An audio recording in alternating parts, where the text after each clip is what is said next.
Bhagwad Gita, the song divine, filling us with droplets of light and love.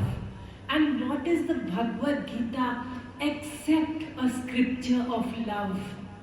Krishna's love for his wonderful devotee Arjun, the Guru's love for his disciple. What is the Bhagwad Gita if not love? And remember one thing, the Guru always transfers knowledge through love, not through the feeling that I am great and the person in front of me is illiterate and I have to teach him. No, it is only pure love. He loves his disciples beyond compare and he places the knowledge in their hearts through his wonderful love. Now we are seeing in chapter 1 how all the Kauravas and all the Pandavas blowing their conches. And the Kauravas blowing their conches completely out of sync. Disharmony. Each one egoistical. And the Pandavas blowing their conch beautifully, one by one, in harmony and in meditation. Yes, on the warfield they are in meditation. Can you imagine? Dear friends, you and I are also on the warfield. We have to face the war of our karmas, but in a meditative state. Never mind Krishna, never mind. I am calm, I am peaceful, and most of all, dear Krishna, I am surrendered. I will fight this war with you seated firmly in my heart, Krishna, and we will be victorious because we are at peace, because we are desireless, because we are without anger, without grief. So, chapter 1, shlok number 17. Chapter 1, shlok number 17.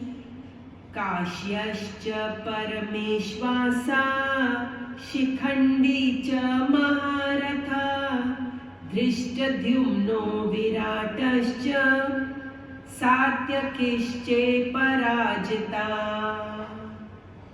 And the king of Kashi, the excellent archer, he blows his conch. The king of Kashi, the excellent archer.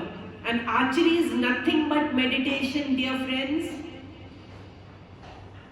To make your mark, to be one-pointed.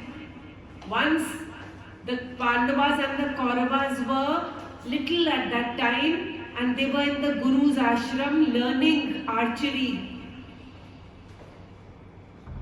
And Guru Drona asked them, there is a bird on the tree. What do you see? Duryodhan said, I see you, Gurudev. I see the Kauravas. I see the Pandavas. And I see the bird. Yudhishthir said, I see only the bird. Arjun said, I see only the eye of the bird, which I have to shoot. What is archery if not meditation? The king of Kashi, the excellent archer, and Shikhandi, the excellent chariot warrior, Maharathi, chariot warrior. He blew his shank. Drishtadhyumna, the excellent commander. He is the commander-in-chief. The son of Drupad. Drishtadhyumna, the valiant one. The surrendered one, the one who has come out from the flames of the yajna. Not ordinary. Anything that comes out of the yajna is special. And dear divine friends, do your yajna daily. Krishna will come out of your yajna and embrace you. Drishtadhyumna, the excellent commander, Virat of large heart. When the Pandavas were in exile and they had to remain incognito for 1 year, They stayed in the kingdom of Virat, whose heart is large as the ocean. And he kept them all in his kingdom, knowing jolly well how angry Duryodhan would be if he would know. But Virat of large heart, Virat means the one who's expansive. He also blew his conch, and invincible Satyaki, Aparajita, the one who never loses, Aparajita. Parajit is the one who loses. Aparajit is the one who never loses. Satyaki. They all blew their divine conches. What is the difference between the Pandavas and the Kauravas blowing their conches? The Pandavas want nothing. They are only fighting because they are fighting for the truth, not for the kingdom, not for the luxuries, not for the wealth, not for the power. The Kauravas are fighting for kingdom, wealth, power, and desires, and greed, and ego. And the Pandavas are fighting only for the truth. Nay, they are not fighting at all. They are only complying with the divine will. They are only doing Krishna's bidding. They are not fighting. They are just instruments of Krishna's light. They are not doing. They are not driving. They are being driven. Krishna is functioning through all of them. That is the difference between the conches of the Kauravas and the conches of the Pandavas. Chapter 1, Shlok number 18. Drupado Draupadeyascha Sarvasha Prithvipate Saubhadrascha Mahabahu Shankhan Dadmo Prithak Prithak. Sanjay continues elaborating to Dhritarashtra. Sanjay is telling Dhritarashtra all this that is happening on the battlefield. Dhritarashtra is the blind king, and Sanjay is his charioteer who is relating to him all the sequence of events. And he says further, O Lord of the earth, O Dhritarashtra, Drupad as well as the sons of Draupadi, they also blew their divine conches. And believe you me, the sons of Draupadi are exactly like their parents. Pure, holy, brave, courageous, surrendered, divine. You want your children to be the same? You first set the example, dear friends. You want them to be active? You be active. You want them to be pure? You be pure. You want them to be brave? You be brave. You want them to be still? You be still. You want them to be positive? You be positive. Drupad, the father of Draupadi, and the 5 sons of the Pandavas, the son of Yudhishthir, the son of Bhim, the son of Arjun, the son of Nakul, and the son of Sahadev, the 5 children, exactly like their parents.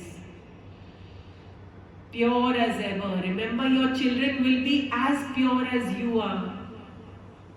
You are the one who have to do the tapa, not to correct them all the time, not to tell them off all the time, but to be what you want them to be. Be silent, dear friends.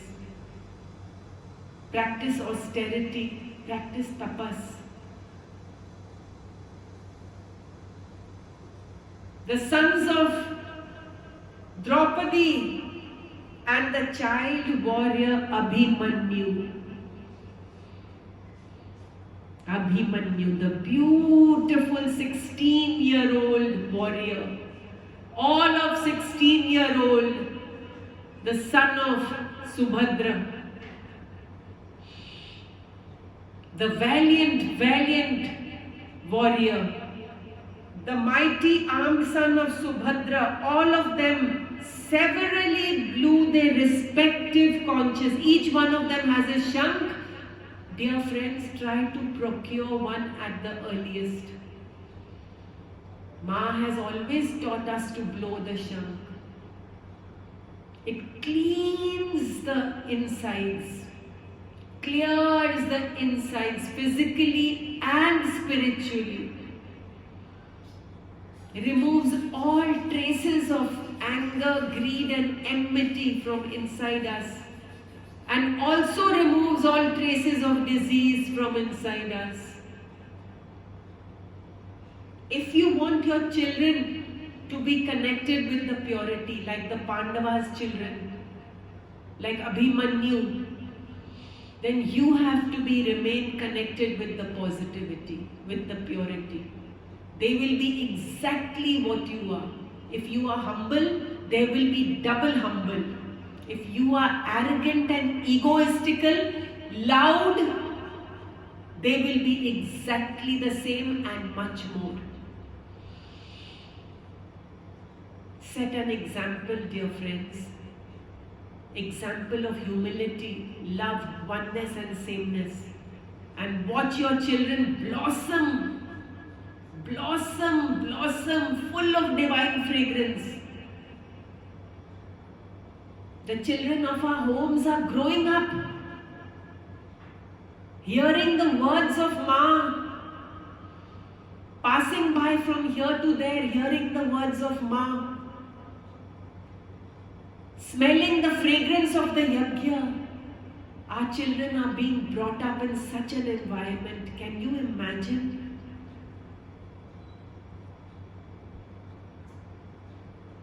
The sons of Draupadi and the son of Subhadra, Abhimanyu, they have been brought up watching the worship of Krishna.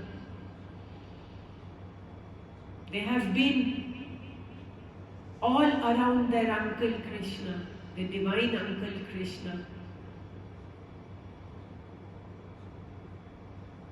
Remember to be pure. And then chapter 1, shlok number 19.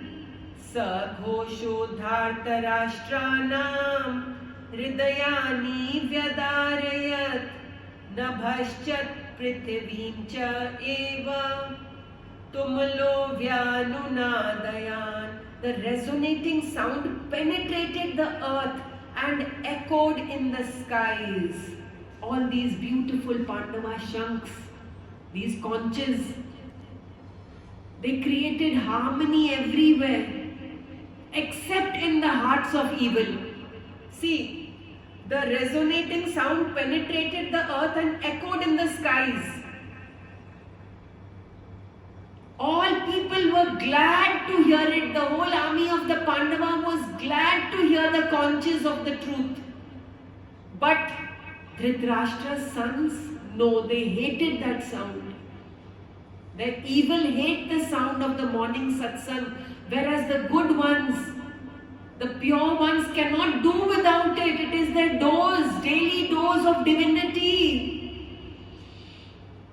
The satsang, they crave the satsang every day, whereas the evil cannot bear to listen to even one word of that truth. It rented the hearts of Dhritarashtra's sons. Their hearts do not accept the truth. The man of impure disposition cannot bear to listen to the holy name.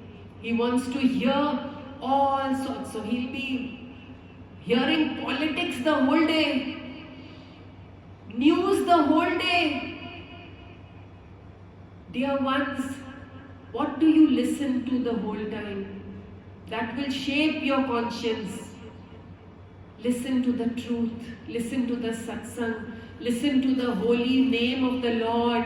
Listen to kirtan, listen to bhajan, listen to purity, and you will ascend and ascend and ascend and ascend.